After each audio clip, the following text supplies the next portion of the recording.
Salve, salve, galera do Dominantes Online, tudo bem com vocês? Aqui é o professor Juan Fernandes com mais uma aula de Geografia.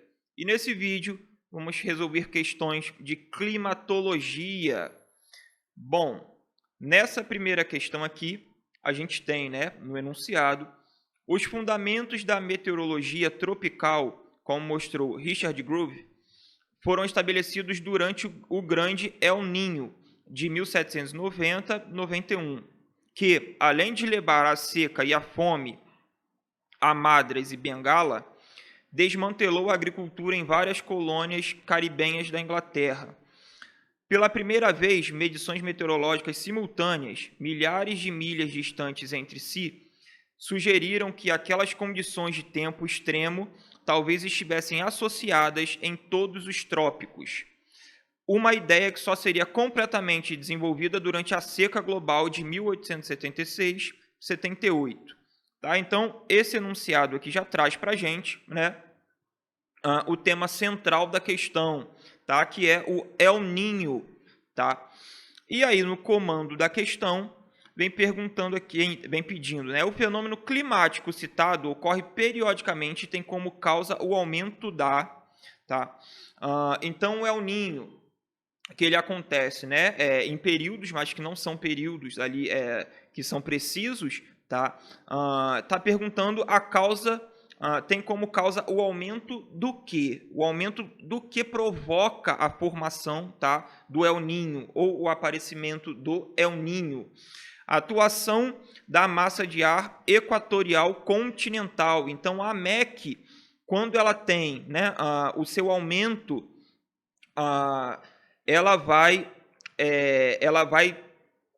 o El Niño provoca o aumento da MEC, então, que está falando aqui, nesse contexto. Não, tá? A MEC é uma massa formada na zona de convergência intertropical pelos ventos alísios.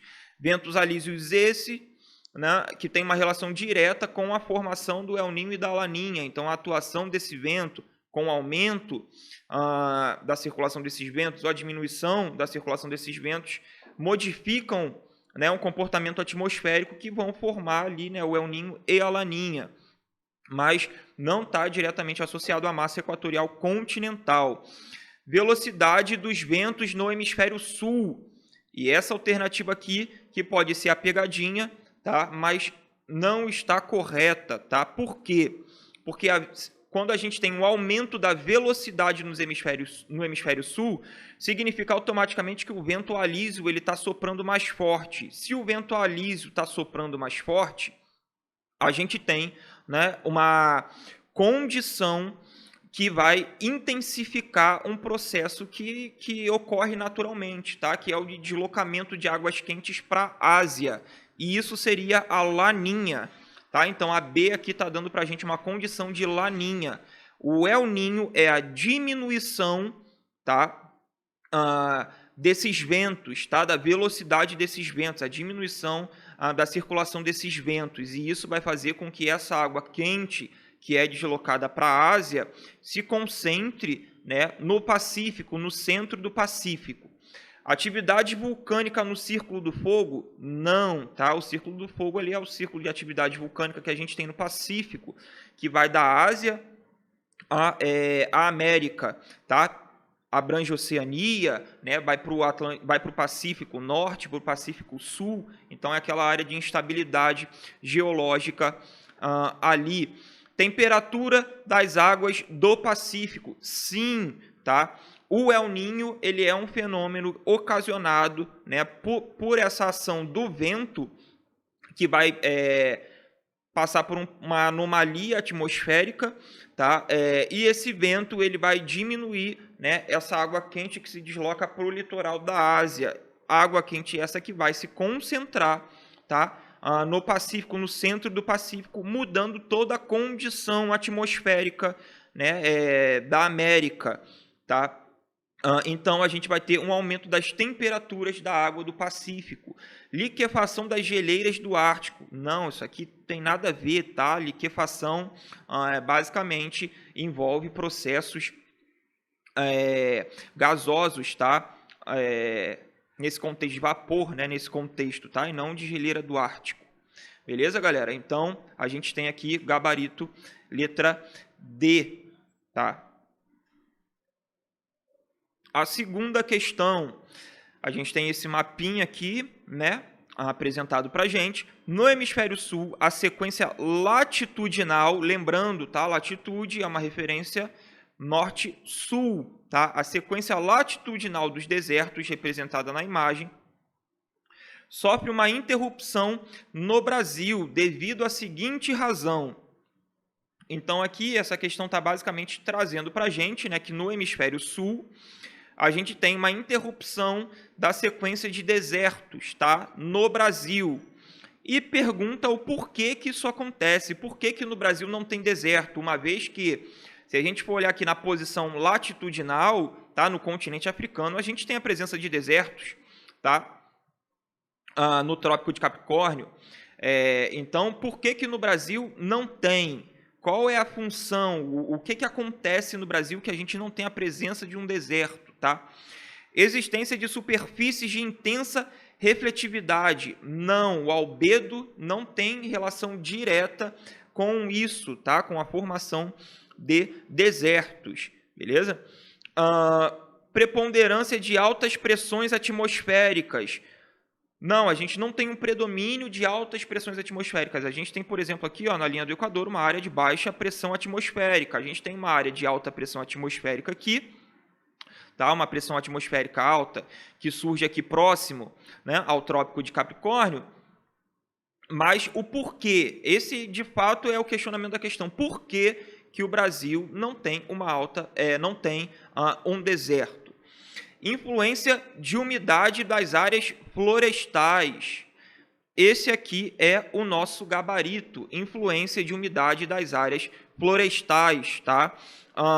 Quando a gente pega as nossas florestas úmidas, tá? Então a gente vai ter, né, principalmente nesse ponto aqui, a floresta equatorial, a floresta amazônica, a gente tem a atuação da MEC, tá? A massa equatorial continental. A massa equatorial continental ela é responsável pelos rios atmosféricos, que é basicamente o transporte de umidade, tá?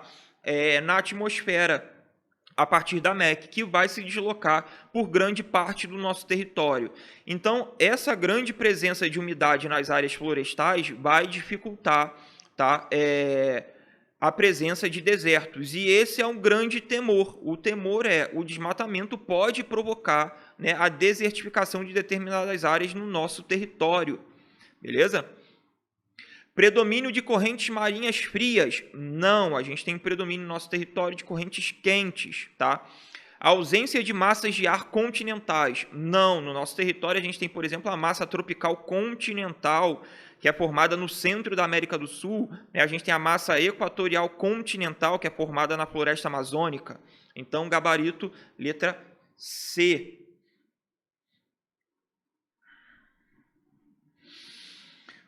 Uma outra questão aqui, agora trazendo, né, climograma, e a gente precisa entender aqui o climograma, tá?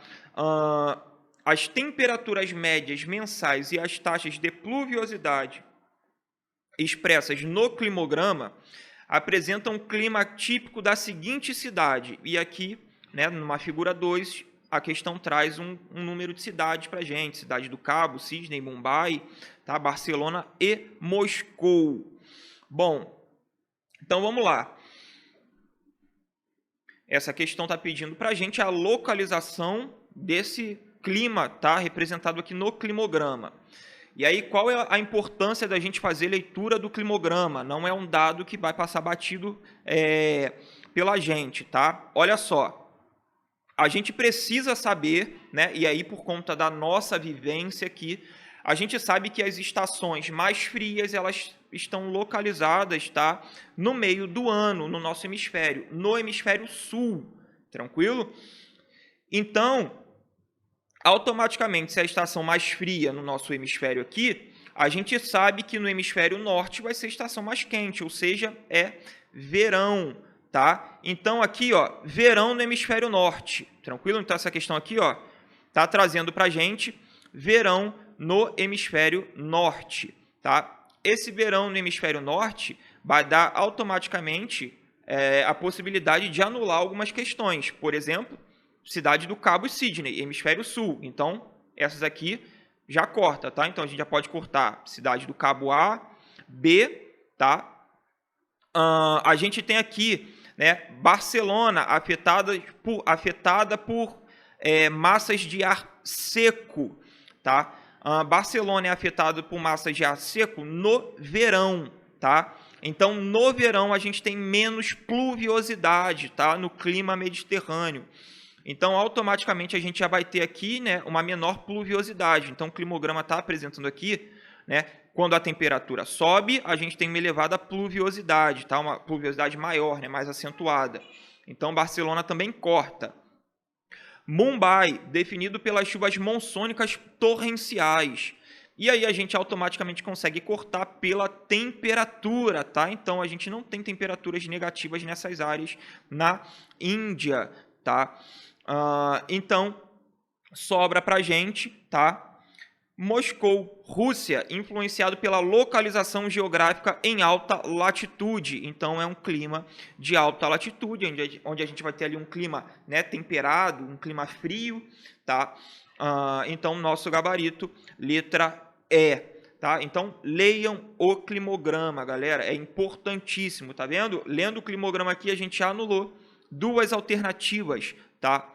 E aí, Barcelona a gente consegue anular por conta da característica climática.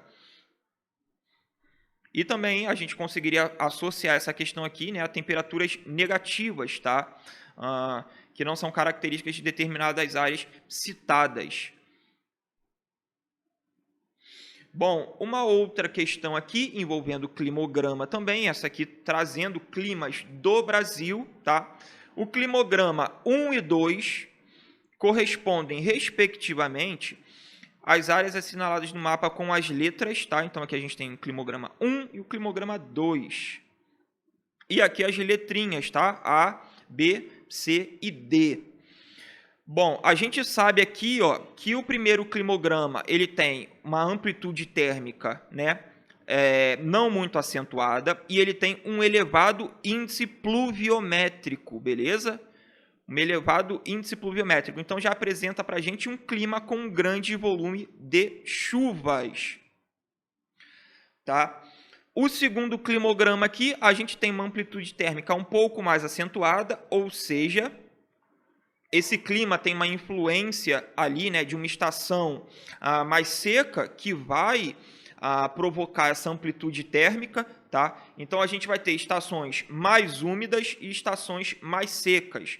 No Brasil, a gente tem um único clima com essa característica de uma estação úmida e de duas estações definidas, tá? Uma úmida e uma seca, tá? Que é o clima tropical típico, beleza? Então, a 2 é o clima tropical típico, um clima de influência continental. Então, o climograma 2 é a alternativa D aqui, tá? É a letra representada no mapa pela letra D. Então, já fica para a gente aqui, ó, alternativa B e alternativa D, tá? E aí a gente tem que definir, tá? E aí pela temperatura a gente consegue matar, beleza? As temperaturas da letra C aqui, ó, representada no mapa, elas não são tão elevadas. A gente tem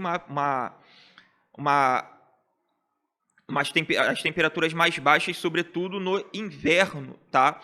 E o clima ele não apresenta esse grande volume hídrico. Então, isso vai dar para a gente automaticamente a resposta letra A, clima equatorial, tá? Então, a gente vai ter aqui, ó, B, climograma 1, representado pela letra A, e climograma 2, representado pela letra D. Perfeito, galera? Então, é isso. Até a próxima. Tchau, tchau.